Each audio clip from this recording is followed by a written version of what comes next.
Okay, I got a lot of questions for this Q&A, so I did split up the video into a few different topic areas, and I think that way it'll just make it easier to find the answer to your question too. Enjoy! Hi Mimi, wondering if you have some tips for a first-time performer. It's just a student showcase, but I'm still nervous. I have a nice routine with manageable moves and a few crowd pleaser moves, but any thoughts you have on what makes a great first-time beginner performance would be super. So I think the thing with beginners is they often try to juggle too many things at once for their first performance. Well, they want a lot of like impressive tricks or like cool choreography. They want to have like stage presence. They just want to have everything. And if you're a beginner who's performing for the first time, that's going to be overwhelming and you're going to get stuck in this whole like perfectionist trap. So my biggest piece of advice is to just enjoy yourself. And that doesn't necessarily mean while you're training. Like, yes, you should enjoy yourself while you're training, but more importantly, enjoy yourself when you're on stage. Because the one thing that people will notice is how you feel when you're on stage. You could bust out like the craziest moves and have the coolest, most intricate choreography, but if you're nervous and anxious the entire time, that's all we're gonna remember. And that's all we're gonna see. Like, the priority number one for anything you put on stage is really how you feel when you're on stage. So that's all to say, just enjoy yourself on stage. Don't get caught up in trying to make everything perfect. Don't get caught up in trying to put everything all at once in your first performance. And good luck. I nailed down my whole routine and have been running through it pretty well, but I still can't get the right facial expressions and stage presence. Do you have any tips or ways/exercises to help practice and improve on those things when performing? This is a question that I actually get a lot, and I'm gonna lump both facial expressions and stage presence into just soft skills. And so with soft skills, there is no playbook. So if you're looking for like the step-by-step path to get from A to B, like that doesn't exist. What does exist is the tools for you to be able to find the path from A to B. And that's why I created Unveiled to begin with, because I've tried teaching this in just like single classes and it doesn't work. It's really about being able to give people the tools to find it on their own and then guiding them through that journey. It's a process. It's not like this linear path that you can take. And honestly, if you are finding a linear path to go there, then it's gonna read as performative or like you're copying somebody else. But I will leave you with this. Facial expressions is just a reflection of how you feel. So if you're feeling stressed and anxious while you're performing, that's gonna read on your face. If you are fully present in the moment and in your body, then that's gonna read on your face. So don't try to like think of facial expressions that you wanna make. More try instead to make sure you are in the moment and in the music. What are your top 3 tips to improve/elevate your dance? For example, eye contact, gestures, etc. Okay, so I'm assuming that by dance you mean not tricks, because none of the examples were tricks focused or like hard skill focused. And I'm gonna give a similar answer to what I said before about how all of this is just soft skills. And so my 3 tips are going to be: 1, understand what is a soft skill and what is a hard skill, and understand that hard skills you can get to with a clear step-by-step path. Soft skills, you can't.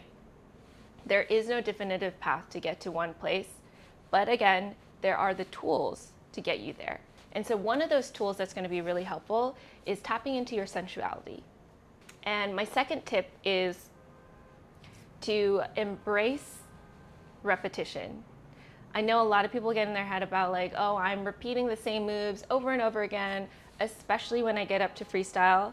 But I want to challenge you to shift your mindset on that, because there is so much value in actually repeating moves over and over again. And my last tip, so the 2 things that you mentioned, eye contact and gestures.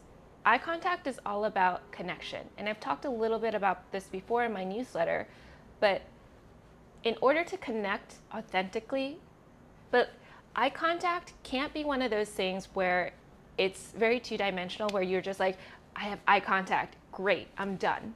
Or like, I'm just trying to get to the point where I can have eye contact with people.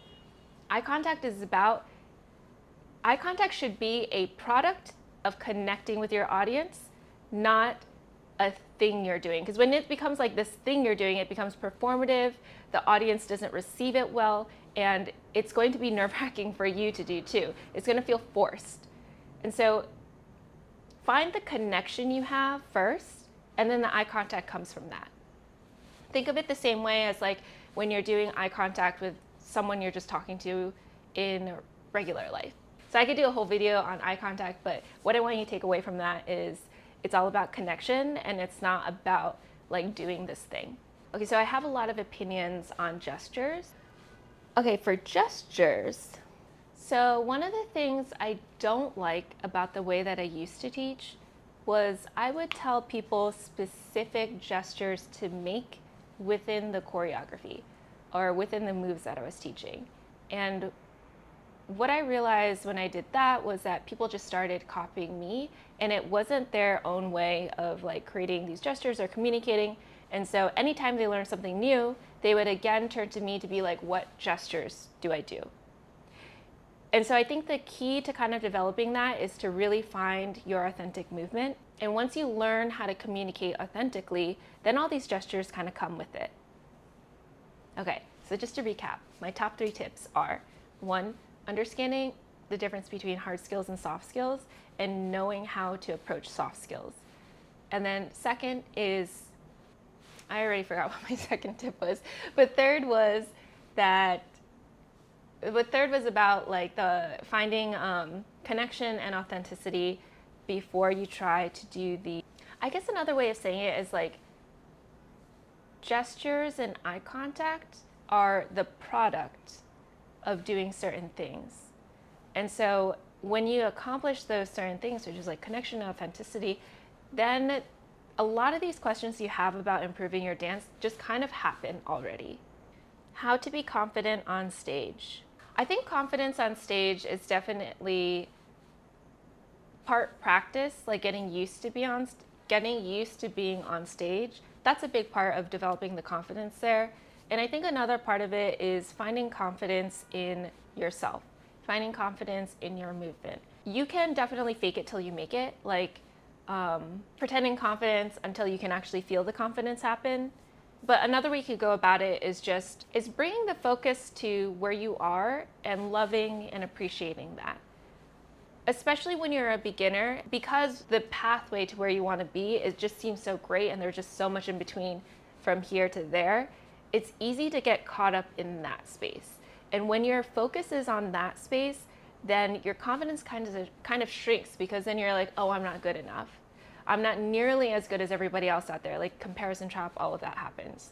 So if you start to bring more of your focus to where you're currently at, you can increase your confidence that way. How do you stay in the zone? Great question. I stay in the zone. So I'm going to define what the zone is. I think the zone is being fully present. And the way I stay fully present is through my sensuality, bringing all my senses into the moment with me.